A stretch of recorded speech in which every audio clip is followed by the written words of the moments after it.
मैं तहे दिल से आपका मशकूर हूँ कि आपने मुझे बोलने का मौका दिया, और मैं यही तवक्का करना चाहूँगा कि जिस तरह साबिक स्पीकर हमारे, उनको गुफ्तगू करने का मौका दिया गया, कादर पटेल भाई को गुफ्तगू करने का मौका दिया गया, मौलाना फजलुर रहमान बुज़ुर्ग हमारे सीनियर पार्लियामेंटेरियन, उनको मौका दिया गया, इसी तरह मुझे भी मौका दिया जाएगा। बहुत कुछ है कहने के लिए, लेकिन पहले मैं जो हालात और वाक़यात जिस ऐवान में हमें लाके यहाँ बिठाया गया है लोगों ने, मैं कम से कम पहले शायद उसकी बात कर लूँ, फिर दीगर बातों पे आ जाऊँगा। जनाब स्पीकर, इसे हाउस को अगर ऑर्डर में ये अपने जुमले करेंगे तो यकीन करें इतने ख़तरनाक जुमलों के जवाब दिए जाएंगे। आप बात कीजिए। मोहतरम स्पीकर, के हैस्को हमारी जो पावर कंपनी है, हमारा मिनिस्ट्री है, उसमें एक हैस्को और सिंध में सेपको दो चीज़ आती हैं, और हैस्को और सेपको के अंदर अभी तक तकरीबन 28 दिन गुजर चुके हैं और अभी तक चीफ वहाँ पे सीईओ लगाया नहीं जा सका। और एक कैंपेन वहाँ पे शुरू की गई जो कि पूरे पाकिस्तान में आपने देखा होगा कि एंटी थेफ्ट मुहिम शुरू की गई। उस हैस्को कंपनी में 13 डिस्ट्रिक्ट आते हैं और 13 डिस्ट्रिक्ट में एक उसमें हैदराबाद शहर भी आता है। और जिस तरह फैसलाबाद से लाके सिंध के अंदर हैस्को के अंदर लोग लाके बिठाए गए और ये तासुर दिया गया कि ये हैस्को वाले सारे चोर हैं, और उसके बाद एक पूरी कैंपेन की गई।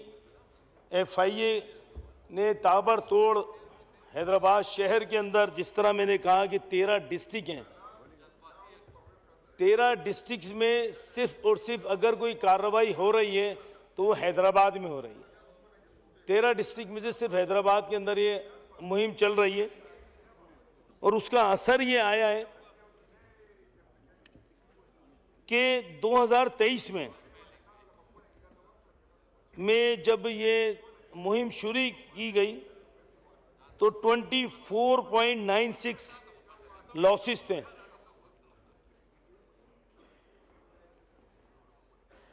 और पिछले साल की जो लॉसेस थे वो 25.8% थे। यानी कि सिर्फ और सिर्फ 0.12 का इजाफा हुआ इस पूरी एक साल की 8 महीने की एक्सरसाइज में जो हैस्को के अंदर एक्सरसाइज चल रही है।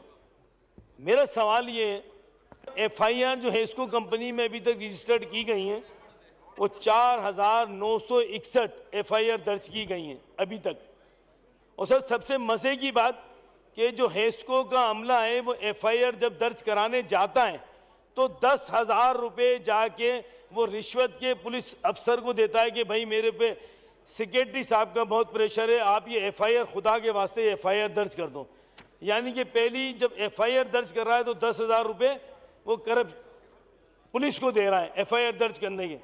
सर फिर 4,961 एफआईआर में से जो हैस्को लॉयर कर रहा है, हैस्को वकील कर रहा है, सर एक एफआईआर पे 15,000 रुपये वो हैस्को दे रहा है, जिसकी लागत अभी तक जो 4,961 एफआईआर है 7 करोड़ से ज़्यादा हैस्को पेमेंट कर चुका है। यानी कि एक एफआईआर पे 25,000 रुपये खर्च हो रहे हैं।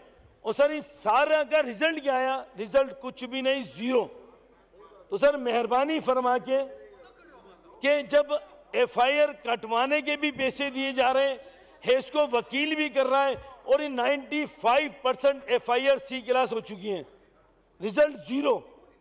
तो सर और ये कहना कि हैस्को कंपनी में 13 डिस्ट्रिक्ट हैं और चोरी सिर्फ हैदराबाद के अंदर हो रही है, तो मैं इसकी यहाँ पे खड़े होकर शदीद अल्फाज में मजम्मत करता हूँ कि हैदराबाद शहर के वो लोग कराची के हों या हैदराबाद के हों, वो टैक्स पेयर हैं, टैक्स देते हैं।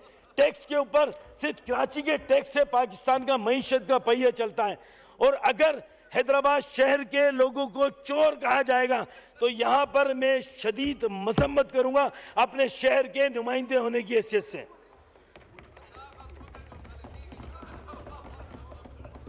सर, मेरी आपसे ये रिक्वेस्ट है कि इस पे फौरी तवज्जो दी जाए, और मिनिस्टर साहब इस वक्त मौजूद नहीं है, मजबूरी है गवर्नमेंट की भी, जिस तरह हमारे बुजुर्ग या दीगर दोस्तों ने कहा कि IMF के कर्जे के बाद हम सिर्फ भीख मांग रहे हैं। सर, भीख मांगने के ऊपर मजबूर हैं, सिर्फ और सिर्फ हम गवर्नमेंट चलाने के लिए भीख मांग रहे हैं। सर, मैं आपसे और इस ऐवान से और सीनियर पार्लियामेंटेरियन से ये सवाल छोड़ रहा हूं कि सर जो IMF का कर्जा होता है, सर क्या उसके असरात एक गरीब आदमी तक जाते हैं? सर, इस 850 घरानों को उसका बेनिफिट मिलता है, आम आदमी को उसका कोई भी असर नहीं पड़ता। सर, आखिरी बात जी, सर आखिरी बात, जिस तरह मेरे भाई ने, हमारे साबिक स्पीकर साहब ने कराची का जिक्र करा था, तो मेरा फर्ज बनता है कि शहरी अर्बन इलाके की नुमाइंदगी करते हुए, MQM के कारकुन की हैसियत से नुमाइंदगी करते हुए ये बात जरूर कहूं कि हम फॉर्म 47 या 45 हम इलेक्शन लड़ने वाले लोग हैं। हमने 17,000 कुर्बानियां दी अपने कारकुनों की शहादतों की, उसकी वजह से ये आज MQM चल रही है।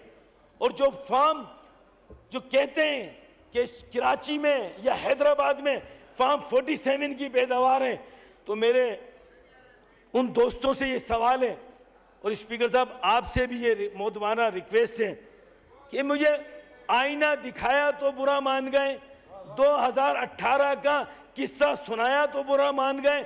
सर, ये आज ख्याल आ रहा है अगर ये 2018 में जद्दोजहद कर लेते तो उस वक्त ये 2 महीने में ही फारिग हो जाते हैं और पूरी की पूरी गवर्नमेंट फारिग हो जाती है जी। और सर आखिरी, शुक्रिया जी, खोलें वसीम साहब। सर, ये जो हेस्को पे मैंने सवाल किया है, सर आज हेस्को के मुलाजमीन पे FIR दर्ज हो रही हैं, क्या वजूहात है? मैं उससे कतई नजर, सर आज हेस्को दिवालिया हो रहा है, हेस्को के मुलाजमीन छुट्टी पे जा रहे हैं। सर, ऐसा ना हो कि वो हेस्को के मुलाजमीन रोडों पे आके खड़े हो जाएं और आके वो हेस्को के खिलाफ ही कहें कि हम काम करने से इनकार कर रहे हैं, जिस तरह सर मुल्तान के अंदर हुआ है। शुक्रिया तो जी, ठीक है, हो गई बात जी। वसीम साहब, सर इसमें मैं चाहूंगा कि आप थोड़ा इनिशिएटिव लें और मिनिस्टर साहब को कहें कि इस मसले को हेस्को के फौरी तौर पे टेकअप करें, क्योंकि हेस्को के मुलाजमीन छुट्टियों पे जा रहे हैं, काम करने की तैयार नहीं। बहुत शुक्रिया। इकबाल आफरीदी, सैयद वसीम हुसैन साहब।